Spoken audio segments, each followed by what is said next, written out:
வணக்கம். இன்னைக்கு நாம பார்க்க போறது ஒரு போரை பத்தி. ஆனா இது சாதாரண போர் இல்ல. வங்காளத்தையே பிரிட்டிஷ்காரங்க கைக்குள்ள கொண்டு வந்த ஒரு போர். சுவாரஸ்யம் என்னன்னா, இது நாடுகளுக்கு நடுவுல நடக்கல. ரெண்டு பெரிய கம்பெனிங்க, ஆமாங்க, ரெண்டு கார்ப்பரேட் கம்பெனிங்க தங்களுக்குள்ள மோதிக்கிட்ட ஒரு பயங்கரமான போர். சரி வாங்க, இந்த விஷயத்துக்குள்ள கொஞ்சம் ஆழமா போலாம். இங்கதான் ஒரு பெரிய கேள்வி வருது. 1759ல பிரிட்டனும் டச்சும் யூரோப்பாவுல கூட்டாளிங்க. ஆனா அவங்களோட ட்ரேடிங் கம்பெனிங்க மட்டும் ஏன் இந்தியாவுல ஒருத்தர் அடிச்சுக்கிட்டாங்க, அதுவும் பாதி உலகம் தாண்டி வந்து? இதுதான் இந்த மொத்த கதைக்குமான மைய புதிரே. இந்த புதிருக்கு விட தெரியணும்னா நாம முதல்ல டைம் டிராவல் பண்ணி 18ஆம் நூற்றாண்டு வங்காளத்துக்கு போகணும். யோசிச்சு பாருங்க, அந்த காலத்துல வங்காளங்கிறது தங்கம் கொளிக்கிய பூமி. மசாலா பொருட்கள், துணி, செல்வம்னு எல்லாம் கொட்டி கிடக்குது. அதனால அங்கிருந்த ஒவ்வொரு ஐரோப்பிய கம்பெனியும் தங்களோட ஆதிக்கத்தை நிலைநாட்ட பயங்கரமா போட்டி போட்டுக்கிட்டு இருந்தாங்க. இது நாடுகளோட ராணுவம் முறைப்படி மோதுற போரு கிடையாதுங்க. இங்க சண்டை போட்டதே ரெண்டு கார்ப்பரேட் ராட்சசர்கள். ஒரு பக்கம் பிரிட்டிஷ் ஈஸ்ட் இந்தியா கம்பெனி, அதாவது EIC. இன்னொரு பக்கம் Dutch East India Company, VOC. இந்த ரெண்டு கம்பெனிகளும் இன்னைக்கு இருக்கிற பெரிய மல்டிநேஷனல் கம்பெனிகளை விட பல மடங்கு பவர்ஃபுல்.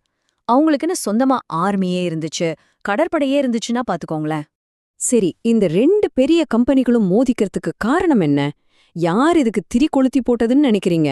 அதுக்கு காரணம் ஒரு உள்ளூர் மன்னர் போட்ட ஒரு ரகசிய திட்டம். பிரிட்டிஷ் கம்பெனியோட பிடியிலிருந்து எப்பயாவது தப்பிக்கணும்னு அவர் ஒரு பெரிய சூதாட்டத்துல இறங்கினார். 1757ல நடந்த பிளாசி போருக்கு அப்புறம் பிரிட்டிஷ்காரங்க ஜெயிச்சிட்டாங்க இல்லையா? அவங்க மீர் ஜாஃபர்னு ஒருத்தர வங்காளத்தோட நவாபா, அதாவது மன்னரா உட்கார வச்சாங்க. ஆனா அவர் வெறும் பேருக்கு தான் நவாப், ஒரு பொம்மை மாதிரி. பிரிட்டிஷ்காரங்க சொல்றத கேட்டு ஆடுறது அவருக்கு சுத்தமா பிடிக்கல. அவங்க கட்டுப்பாட்டை உள்ளுக்குள்ள ரொம்ப வெறுத்தாரு. அதனால பிரிட்டிஷ்காரங்கள விரட்ட ஒரு சரியான சான்ஸுக்காக காத்துக்கிட்டு இருந்தாரு. இங்கதான் மொத்த கதையும் ஒரு சினிமா மாதிரி ட்விஸ்ட் ஆகுது. 3 பேருக்கும் 3 விதமான ஆசை. நவாப் மீர் ஜாஃபர் என்ன நினைக்கிறாரு? டச்சுக்காரங்களை உள்ள கூப்பிட்டு பிரிட்டிஷ்காரங்களை விரட்டிடலாம், அப்புறம் நாம சுதந்திரமா இருக்கலாம் பிளான் பண்றாரு. டச்சுக்காரங்க என்ன பண்றாங்க? ஆஹா, இதுதான் சான்ஸ், பிரிட்டிஷ் கம்பெனியை காலி பண்ணிட்டு வங்காளத்துல நாம நம்பர் 1 ஆயிடலான்னு கணக்கு போடுறாங்க. ஆனா பிரிட்டிஷ்காரங்க, அவங்க வங்காளத்துல தங்களுக்கு கிடைச்ச பொக்கிஷத்தை ஒரு இன்ச் கூட விட்டு கொடுக்க தயாரா இல்ல. பாருங்க, இந்த 3 பேரோட பேராசையும் ஒன்னோட ஒன்னு மோதும்போது என்ன ஆகும்? போர் தான். நவாபோட அந்த ரகசிய அழைப்பு வேலை செய்ய ஆரம்பிக்குது.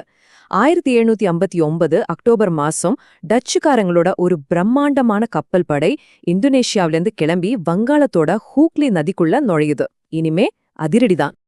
இப்ப 2 படைகளையும் ஒப்பிட்டு பாப்போமா? பேப்பர்ல பாத்தீங்கன்னா டச்சுக்காரங்க தான் ரொம்ப ஸ்ட்ராங்கா இருந்தாங்க. அவங்க கிட்ட கிட்டத்தட்ட